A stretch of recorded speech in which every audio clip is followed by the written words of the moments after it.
La cuestión es de que acá me acaban de mandar un video que se titula de la siguiente manera. Preguntas y respuestas número 2. La crucifixión de Jesús en el Islam.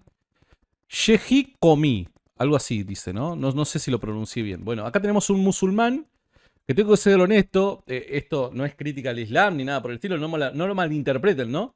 Pero me resulta extraño ver al musulmán con... Acá con la MacBook, ¿no? Muy piola, ¿no? O sea, esto es un comentario personal, ¿no? Nadie se ofenda, ¿no? Pero es una combinación así, la vestimenta del musulmán con la MacBook es una combinación interesante. ¿Está bien? Bien, vamos a ver qué es lo que dice el musulmán. Vamos a ver qué es lo que opina. Parte que es la visión islámica sobre el tema. Pero también hay consideraciones, quiere decir, se puede poner en duda lo que dice la Biblia sobre la supuesta crucifixión de Jesús. ¿Por Opa, vino candente la cuestión, ¿eh? qué? Mira, hermanos, primer argumento, que es muy claro, yo le pregunto, ¿Jesús era creyente o era incrédulo? Creyente con respecto a que, evidentemente, con la existencia de Dios, sí, creía en la deidad perdón, creía en el Dios de los judíos, sí. Todos dicen, Jesús era creyente. Sí. Tal como esa pregunta que Imam Rida alayhi salam hizo, que Jesús ayunaba y rezaba o no. Sí. Entonces todos ellos, los cristianos, en esa reunión dijeron, por supuesto, Jesús ayunaba, rezaba. Sí, yo digo que sí. Entonces Imam Rida alayhi salam le preguntó, ¿a quién rezaba? ¿Para quién ayunaba? O la típica, ¿no? La Trinidad. Esto es lo que pasa es que acá los musulmanes no entienden el concepto de Trinidad, ¿no?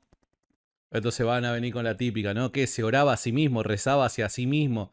No, chicos, o sea, la deidad, una deidad, tres personas. ¿Está bien? No es contradictorio. Nadie dice de que son una persona y tres personas a la vez. El padre no es el hijo no es el padre. ¿Está bien?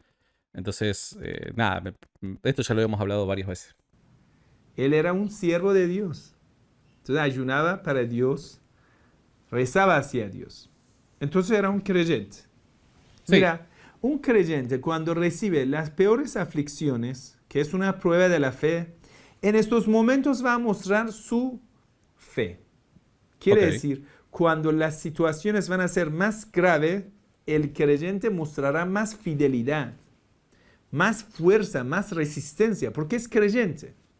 Si una persona en el momento que es el más pésimo de su vida abandone la fe, quiere decir, era una hipócrita, no era un creyente, porque no pudo... No sé si un hipócrita, ¿no? Sí, una persona débil en la fe. Proteger a su fe. El ejemplo de eso, el Imam Hussein alayhi salam en Karbala. Cuando hablan así, evidentemente no entiendo absolutamente nada, pero no entiendo por qué lo hablan de esta manera. Tengo que ser honesto, ¿no? No entiendo por qué en una oración en español te mandan así un pequeño extracto ahí en su idioma natal, ¿no? En árabe calculo que debe ser, ¿no? Cuando Imam Hussein alayhi salam en día Ashura recibió tantas ¿Quién? No sé quién. No sé de quién estamos hablando. heridas en su cuerpo, le habían matado a sus hijos, a sus hermanos, a sus primos, a sus sobrinos, a sus compañeros. Imam Hussein alayhi salam en el día de Ashura. ¿De quién estamos hablando? Me perdí. Fuera de broma, ¿no? No sé si estamos hablando de algún personaje bíblico, de alguien de importancia para el Islam. Me perdí. Si quiere conocer más al Imam Hussein, busque, hay muchas charlas mías igual sobre el Imam Hussein alayhi salam. Si quiere conocer más de esta persona, me está diciendo, ¿no? Busque ahí. Pero ¿cómo? O sea, que alguien me deletree de quién está hablando. No sé quién es. Me interesaría saber, evidentemente, quién es, ¿no? Pero como no sé quién es y no entendí un rábano lo que dijo, ¿cómo lo voy a buscar? No entiendo. En el momento que Imam Hussein tiene el cuerpo lleno de heridas, ¿Emon Honsem dijo? de arriba, de heridas de piedra, de heridas de lanzas, de los lanzos de cuchillo, de espadas, por todo el cuerpo. Hay narradores que dicen, historiadores que dicen, cuando uno veía de lejos al Imam Hussein, veía que tiene las flechas metidas por todo el cuerpo. Okay. Le habían atacado por las flechas, que todo el cuerpo de Imam Hussein tenía lleno de flechas. Debe ser alguien de la fe de ellos, ¿no? Y estaba mencionando a Dios. Dios, estoy conforme con lo que tú decides.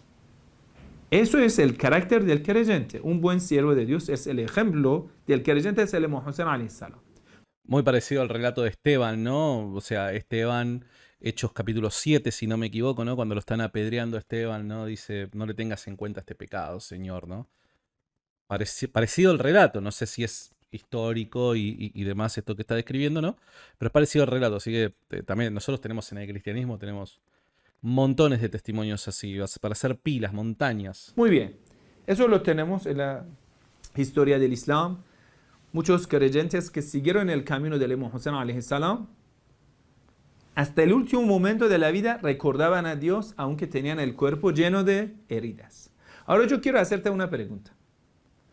3 días, supongamos, esa persona que la Biblia dice que estaba en la cruz.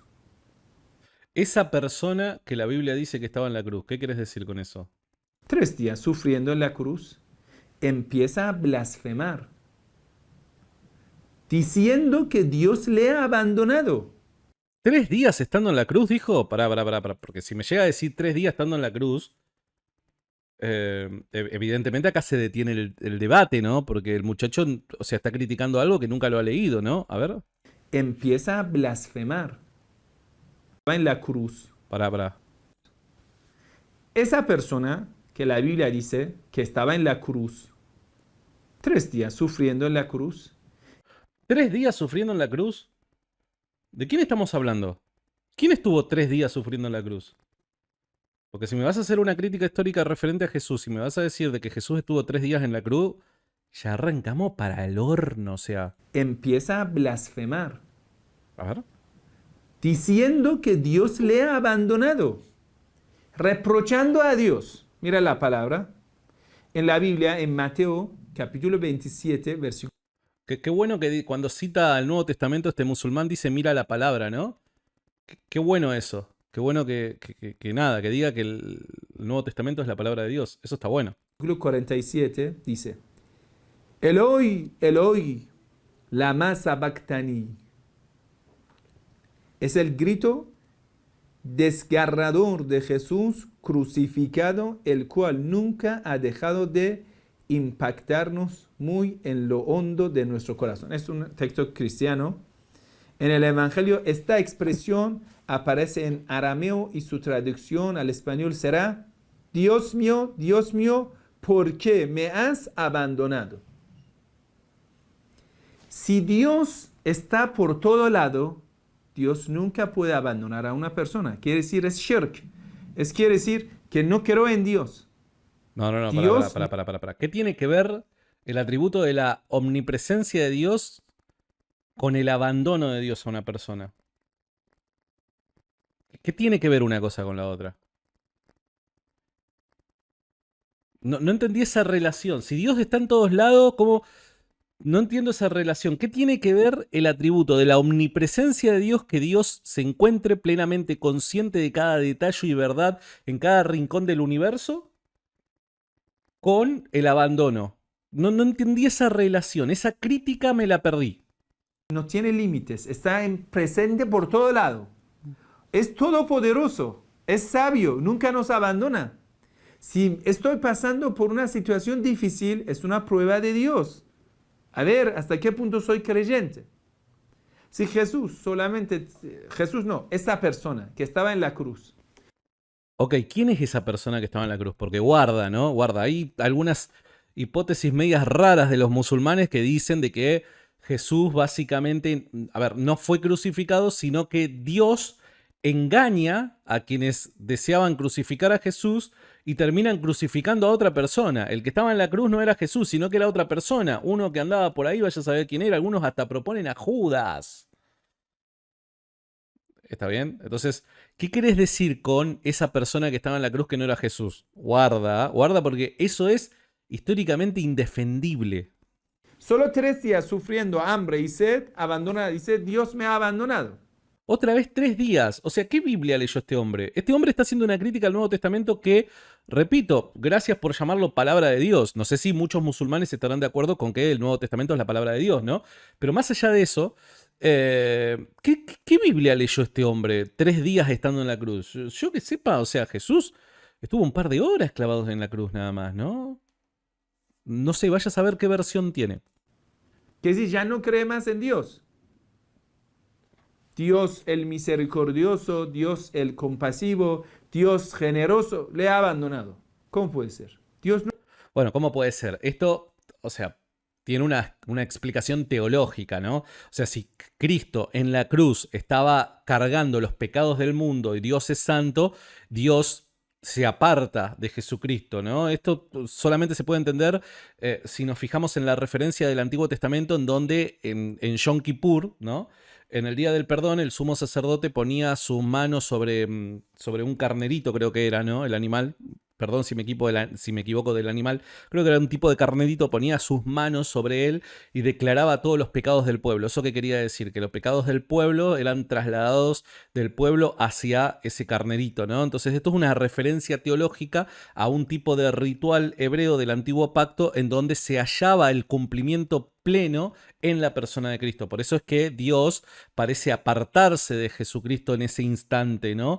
Porque Jesús está cargando con el pecado del mundo, entonces tiene que sufrir las consecuencias del mundo. Él pagó por nuestros pecados, ¿no? Él redime el pecado en el que cayó Adán y toda la especie, todos sus hijos, ¿no? Sus descendientes, ¿no? Entonces, evidentemente, Él termina sufriendo las consecuencias de nuestro pecado.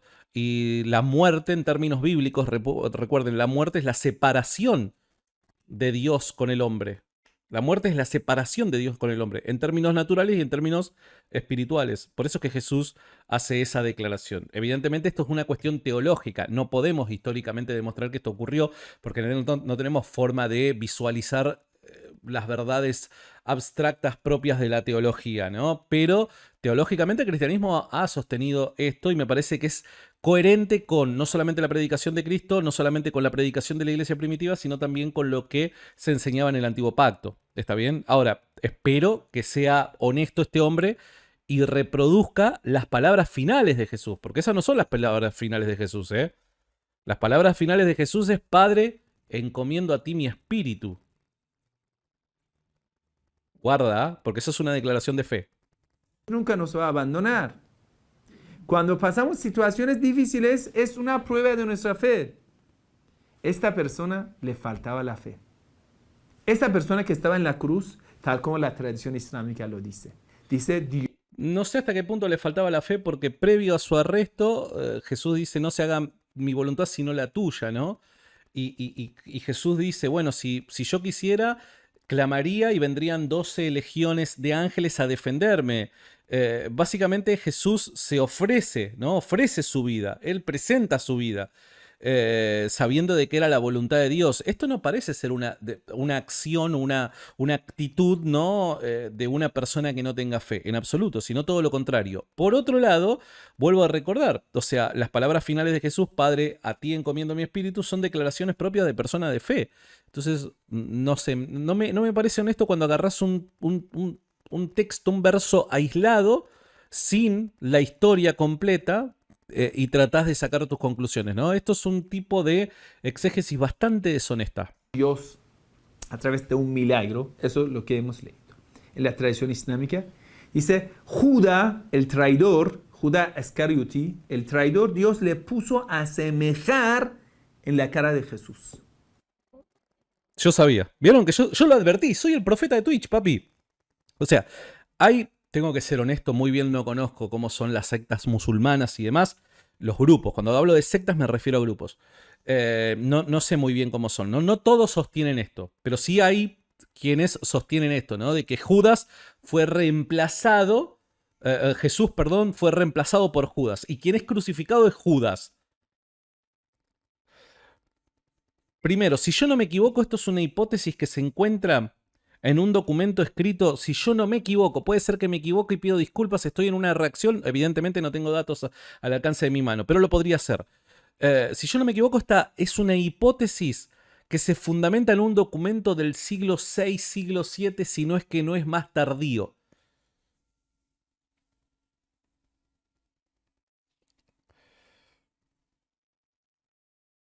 ¿No es el Evangelio de Bernabé? Creo que es el Evangelio de Bernabé. Si yo no me equivoco, es el Evangelio de Bernabé. A ver, lo voy a googlear.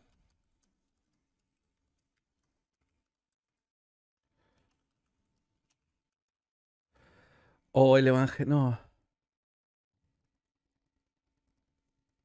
¿Es el Evangelio de Bernabé? Sí, el Evangelio de Bernabé. La pegué. La pegué. Es el Evangelio de Bernabé. Es el Evangelio de Bernabé. La pegué. Mirá. Mirá. La verdad es que, o sea, cuando uno reacciona no tiene o sea, los datos a mano, ¿no? Es el Evangelio de Bernabé. Circulaba ya para el siglo V, si yo no me equivoco, una versión del Evangelio de Bernabé, y esto lo encontramos en los Padres de la Iglesia, a la mención de dicho documento apócrifo. Pero el Evangelio de Bernabé que tenemos en la actualidad, si yo no me equivoco, es del siglo XIV o XV. Si yo no me equivoco, la cuestión es de que es un tipo de documento bastante tardío. Es más, me parece que es todavía más tardío, no es del 4 o 5, me parece que es del 6 o 7, por ahí. Y que evidentemente en términos históricos es injustificado, ¿se entiende? O sea, aquel musulmán que quiera por medio del Evangelio de Bernabé presentar el caso de que Dios reemplazó a Jesús con Judas en la cruz, good luck, buena suerte, porque ahí es donde uno le tiene que presentar. Dame dato, fuente, prueba, dale, dame, ¿de dónde lo sacas? El famoso ¿de dónde lo sacas? ¿Cuál es tu fuente? ¿Cuál es tu fuente? ¿Tu fuente es el Corán? No, porque el Corán no dice eso. El Corán no dice de que Jesús fue reemplazado por Judas. Eso es una tradición tardía. El Corán también es bastante tardío cuando lo utilizamos como referencia a la vida de Jesús, ¿está bien? Entonces, no, flojito de papeles. Estos musulmanes que afirman estas cosas, flojitos de papeles. Entonces los enemigos cuando quisieron llevar a Jesús, encontraron a Judas, lo crucificaron. Judas porque era traidor, porque era hipócrita. Cuando sufrió, ya no pudo aguantar más y empezó a blasfemar. Dios, ¿por qué me has abandonado? Nunca un creyente diría tal cosa. No, esto es una burrada. Esto es una burrada. Esto es una burrada. En términos académicos, en términos históricos, esto es una burrada injustificable. Al que sostenga estas cosas, decirle, bueno, está fantástico. ¿De dónde lo sacas? Dame fuentes, dame fuentes. Y te vas a dar cuenta con que están flojitos de papeles. No hay manera de justificar esto. Lo dejamos acá. Te leo en los comentarios.